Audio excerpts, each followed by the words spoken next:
Hello and welcome everybody to another episode of Inside AMG. Now, a couple weeks ago, you had the chance to ask us all your questions about e-performance, and now I have your questions right here, and I'm going to meet a couple of experts in today's episode that are going to answer those questions. So stay tuned to find out if your question made it into the final video, and I'd say it's about time we go and meet our first expert. So come on, follow me.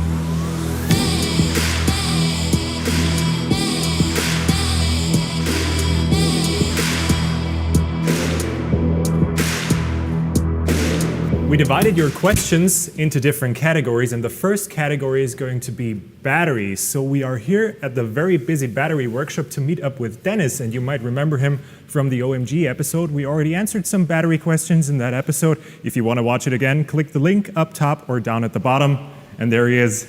Denis, hi. Hi Felix, good to see you. Good to see you too. Thank you very much for taking some time out of your busy day to enlighten us once again about this beauty right here. Yep. And I'd say we kick things off with the first question by Bugatti Lover 07, very cool username. What is its capacity? We have just a small capacity because we're more focused on the high power, so we have 6.1 kilowatt hours for this battery. So not the focus of this battery to be big, but to be powerful. Yeah, right. Nice. Arthur Knaub asks, how much does it weigh?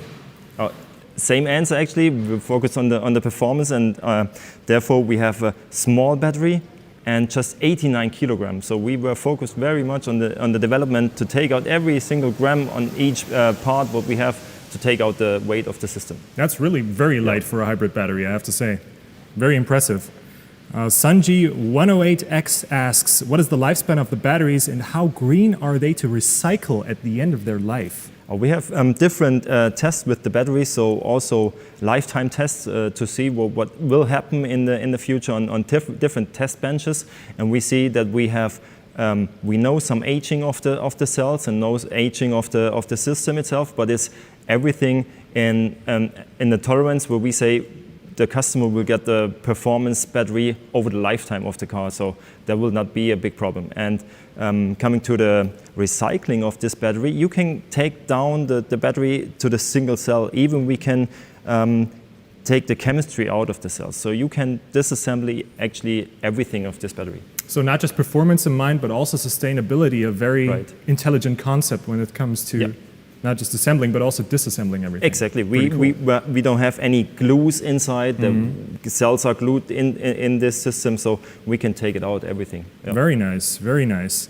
Simon Peters asks, what makes this battery pack better than its competitors, especially Tesla and Volkswagen? It's not so easy to tell why it's better. It's different. It's a lot different. And it makes, on the performance side, it makes it better because we were focused on the peak power, on 150 kilowatt in peak power, but also 70 kilowatt in continuous power. But it's more the focus on the performance and not the capacity of the system. So not as easily comparable as one might think. One battery does not equal the other. Exactly, yeah.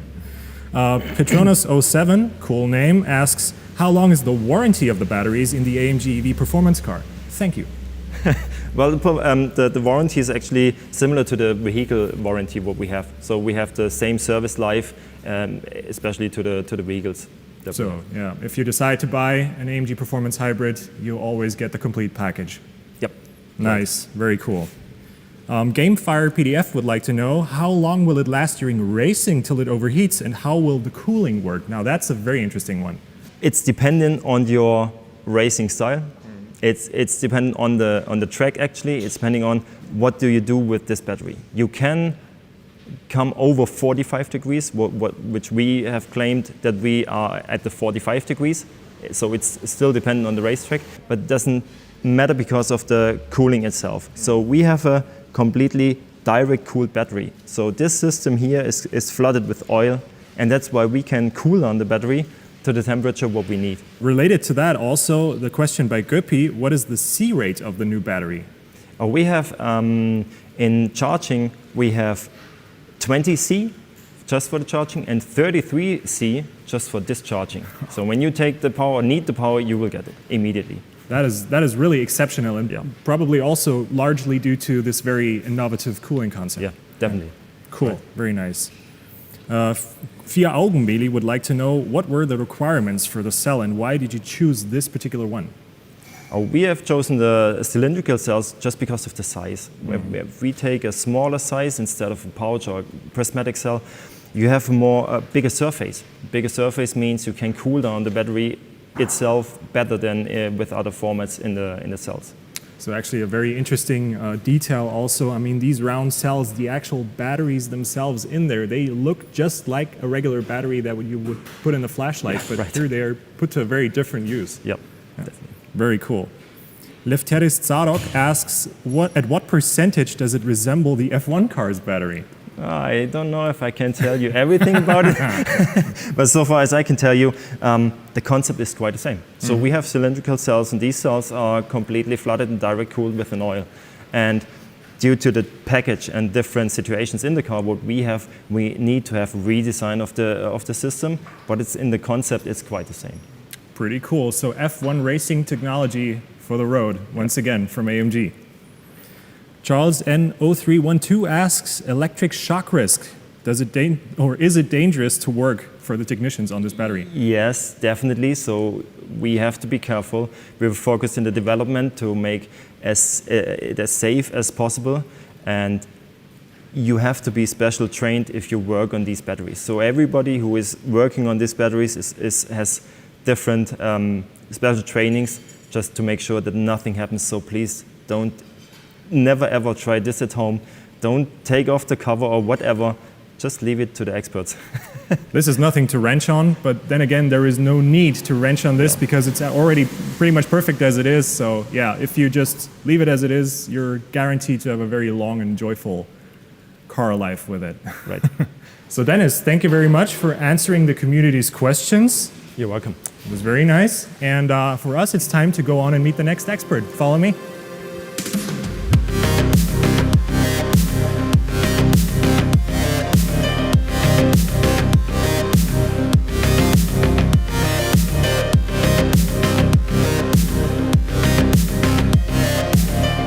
Hello there. Hey Felix. Hey there, how's it going? Great, and you?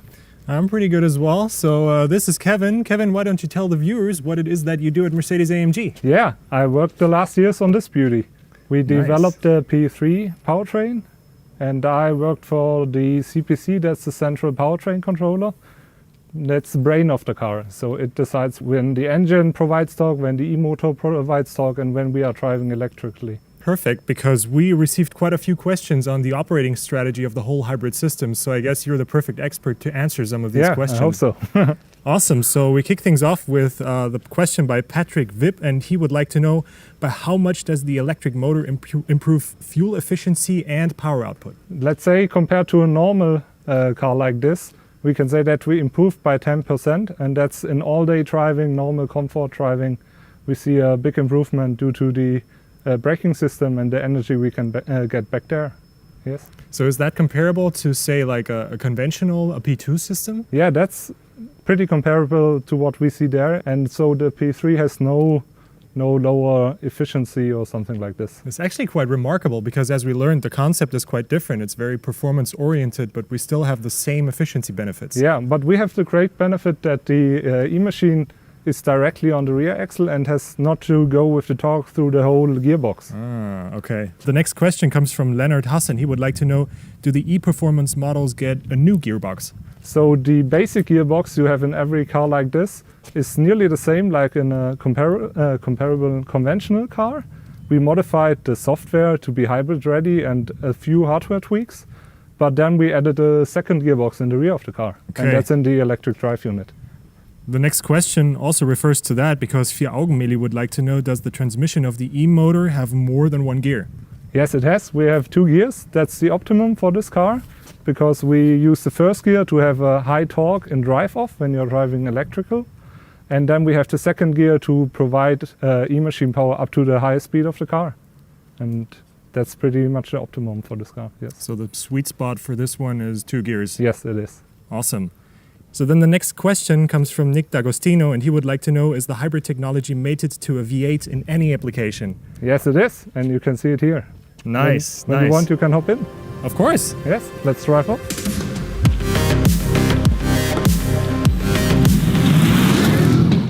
That sound though, Yeah. that is so cool. So the next question we got comes from B2 engineer, and he would like to know, or she would like to know, how does regenerative braking work in hybrid powertrains? Yeah, that's a good question, because that's part of the topics I did in this car. And it's quite easy, or the idea is quite easy. You try, or you do use the kinetic energy of the car to provide electric energy for the battery, so that you are boost ready after this. So when you step on the brake pedal, we are getting the energy back into the battery. Pretty cool. So the next question we got comes from Evangelion in Leadspeak. Nice touch. How does the boost mode work? Will there be a button of any kind, or do you activate it with the gas pedal via kickdown? Yeah, that's a good question. So the boost is always on, so you don't have to press a special button or something. You just press the acceleration pedal, and when you are in load increase of the combustion engine, it will automatically fill up and boost you. And when you keep staying on the acceleration pedal, then it will boost on top to the combustion engine power, and you will get the whole system power. Nice. So it's all automatic. You don't have to do something. Pretty cool. Very nice. Very convenient too. Another question comes from Arne Aal, and he would like to know, will it be possible to drive EV only, and if so, what's the range?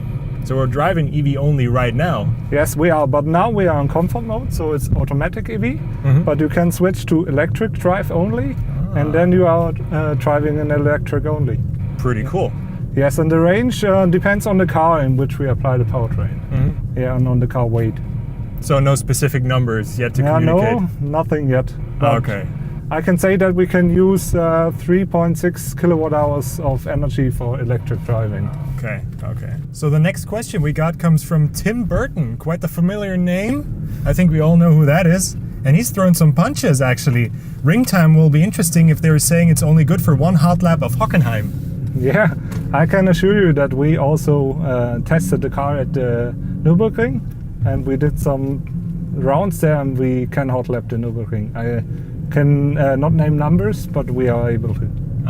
Okay. So if this car has already been on the Nürburgring, I'm pretty confident that there's going to be some pretty interesting ring times as well. Yes, it will. Awesome. So here we are at the showroom. You can drop me off here. Thanks for giving me a ride. Thank you too. Awesome. And do not despair, because we're going to see this baby back in action later on.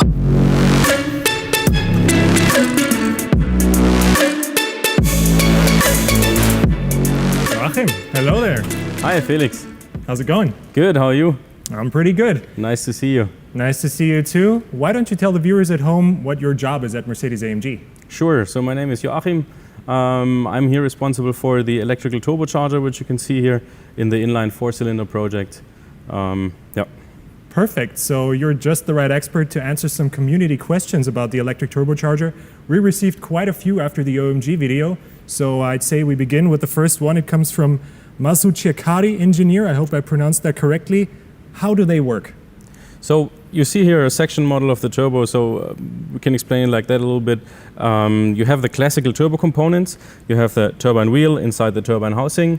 You have on the other side the compressor wheel and the compressor housing, which creates the boost pressure then for the engine. And what we added here for the electrical turbocharger is the e-machine here in the middle. So this little piece here, which sitting on the shaft, so like that, able to drive the whole shaft, turbine and compressor wheel. And on the bottom side you see the power electronics, which controls and spools up the e-machine itself. Pretty cool. So many well-known parts, like these parts you recognize instantly, and these new parts, well, I mean, those are where the magic really happens. Pretty cool. Yeah. Also cool to see it in such detail here. That's really something else. And the next question related to the electric turbocharger comes from Brecht Van Este 908, and he or she asks how much power do they give, so in horsepower and in torque numbers. So the turbocharger itself, so this e-machine in the middle here, delivers up to 6 kilowatt of electrical power, and that means in parallel that you can create up to 0.8 Newton meters, and that overall transferred to the engine gives us a power which is over 330 kilowatts. That is just crazy. I mean, it's quite impressive to see what this little thing alone can do. Yeah. Crazy, wow. So the next question comes from 5P4CK3N. I'm gonna spell it out, I'm not gonna pronounce it. How much more efficient are they compared to regular turbochargers? That's a little bit tricky to answer because the efficiency is not related to the e-machine itself. The efficiency of the whole turbo is usually more driven by the aerodynamic efficiency of the turbine, the compressor, and also a little bit about the mechanical efficiency here of the bearing system. But what the e-machine gives us, it gives us more freedom in doing the layout of the aerodynamics. So like that, we don't have to make compromises when we optimize the turbocharger for some operating ranges, and like that, we don't have to make compromises somewhere else. You already hinted to the next question because Strange 2020 asked, what is the actual purpose of electric turbochargers? Why do you even do something like that? Yeah, so that's exactly as you said, that's a little bit the topic about compromises. You have to imagine we have an engine that delivers more than 330 kilowatts. That means out of 2 liters displacement actually. So that means you need a lot of boost pressure and a lot of air that's going through the engine means you have to also make a big turbocharger. But that's also a downside on the weight and on the speed and on the transient response of a turbocharger. And this gap we can close easily with the e-machine. So like that we can still boost up the turbocharger quite fast if you hit the pedal, or and also in low end torque areas we can deliver more torque on the engine at low engine speeds. And that's the main purpose. So you reduce the turbo lag actually. Really cool. You already mentioned like combining the best of both worlds of both kinds of turbochargers, the small ones and the big ones. And you already mentioned speed, turbocharger speed. And the next question comes from Niklas695 and he asks, how much is the maximum rotation speed of such an electric turbocharger? So this particular turbocharger speed has a maximum speed of 156,000 RPM. And wow. The e-machine itself can actually spool up the turbocharger up to 175,000 RPM. That's just crazy. That's crazy fast. That must generate a ton of heat. Yeah, it definitely does. Want to see it at the dyno? Definitely, yeah. All right, let's go. Cool.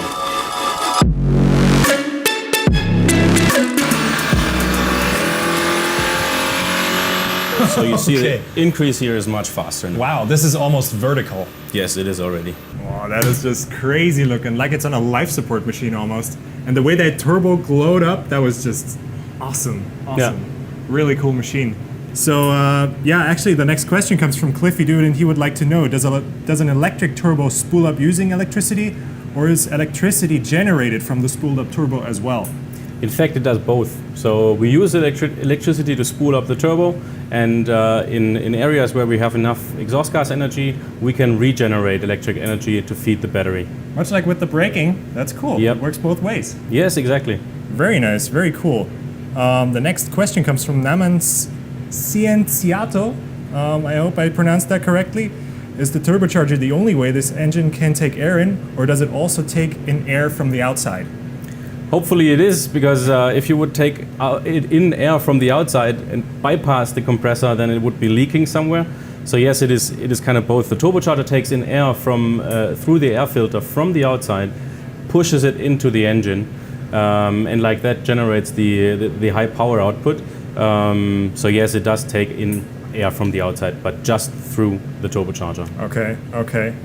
Then Noisy Boy would like to know, can they charge the battery from the e-turbo like in a Formula 1 today? Yes, exactly. We transferred the technology, as just said. It can, in some operating ranges, like in the Formula 1, regenerate electrical energy to the battery. There you heard it again, Formula 1 technology for the road. Once again, really cool. So Joshua D. Stern would then like to know, what's the turbo lag like? Turbo lag, we're going to see it right now on the graph. It is basically almost not there anymore. It is just a very linear increase in charge air pressure, and like that you don't feel a turbo lag anymore. Cool, really cool. And lastly, we have NidiSG, and he or she would like to know, is the electric turbo actually more powerful than the normal one in horsepower? Yeah, it is. So as previously explained, you have the classical turbocharger, which itself already has almost 45 kilowatts of thermal energy, which it gets from the exhaust gas. And we add to those 45 kilowatts, we add the 6 kilowatts of electrical energy. So yes, it is more powerful than the classical turbocharger. Really cool technology, a lot to look forward to in future cars. Thank you very much, Joachim, for taking the time to answer these questions. It was a pleasure. And now it's time for me to head on outside for the next expert.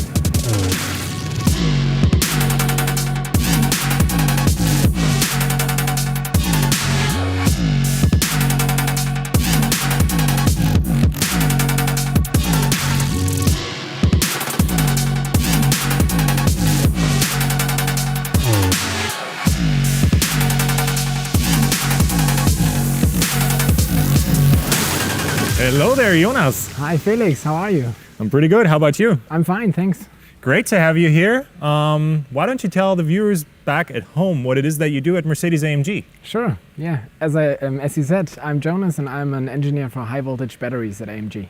High voltage batteries, so you know everything about energy capacity, energy going into the battery, out of the battery. I hope so, yeah. So you're the perfect person to answer me some questions about the emotions that we have in our future cars. Yeah, so let's have a test drive. Awesome, let's hit the road.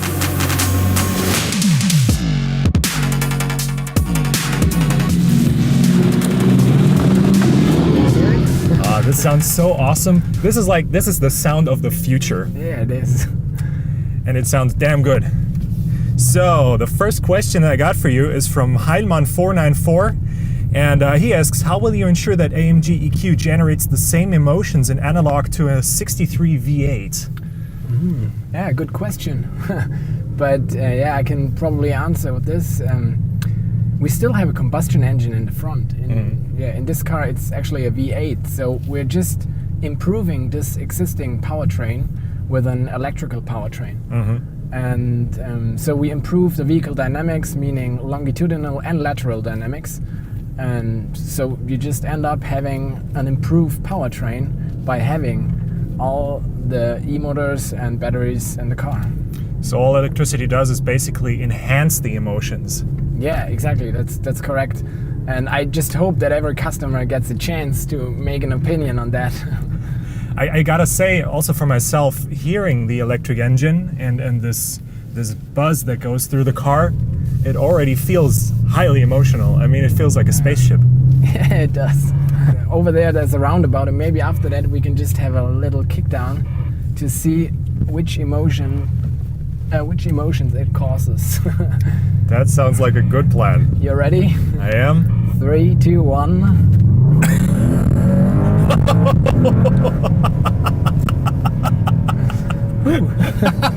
Okay, I'm sold. I'm sold on the whole idea of e-performance. Wow, that's like a rocket ship. It was my attention. That's an instant punch. That's like instant punch. Even before the combustion engine kicks in, you already get that kick in the back. That's absolutely correct. Yeah, and the next question pretty much goes in the same direction. It's by P. Alban, and he asks, performance, but emotion, this thing cannot sound good. Sorry. And I gotta say, sorry, I disagree. I mean... Yeah, I just hope that every customer gets the chance to make an opinion on this powertrain, because it's really unique, and you should get a chance to make your own experience on this product. Absolutely. I mean, you heard it. It sounds amazing. The V8 sounds amazing. The electrical engine sounds amazing. And both together, that's just a symphony of emotions. It is. So the next question I got is from Silayas too, and he asks, how long will it maintain its maximum power capacity? It's 10 seconds. So, yeah, if we just drive on a legal road at the moment, I cannot even show you these 10 seconds, because if I do, I would probably get some problems with my driver's license. So that means 10 seconds, pedal to the metal, everything that goes. Yeah, I mean, I can't remember the last time I even got the chance to do that for 10 seconds straight. Exactly, yeah. So you should probably get a chance on a racetrack to do that, but on a legal road, 10 seconds is more than enough. Yeah. Well, I gotta say, it's always impressive experiencing these cars firsthand. I mean, nothing beats that. You can talk about it a lot, but just sitting here and feeling the power, especially the combined power of the combustion engine and the electric engine, that's just something else, and that really speaks for itself. So yeah, also emotion-wise, like I said, the future is very bright at AMG with the products that are about to come and about to hit the market.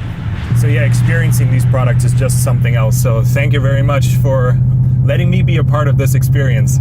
Sure, you're welcome. And thank you for asking all these interesting questions. That was very, very helpful for us because it shows us what topics we should do deep dives on. Big thanks to Joachim, to Denis, to Kevin, to you, Jonas, for taking the time to answer these questions. That was very cool. And so yeah, if you've liked what you've seen today, don't forget to like the video. Also drop comments down below. Let us know what you would like us to shoot next. Subscribe to the Mercedes-AMG YouTube channel and also hit the little bell icon so you always get notified whenever we upload a new video. Jonas and I are going to go for another spin now. And until the next one, bye-bye. Bye.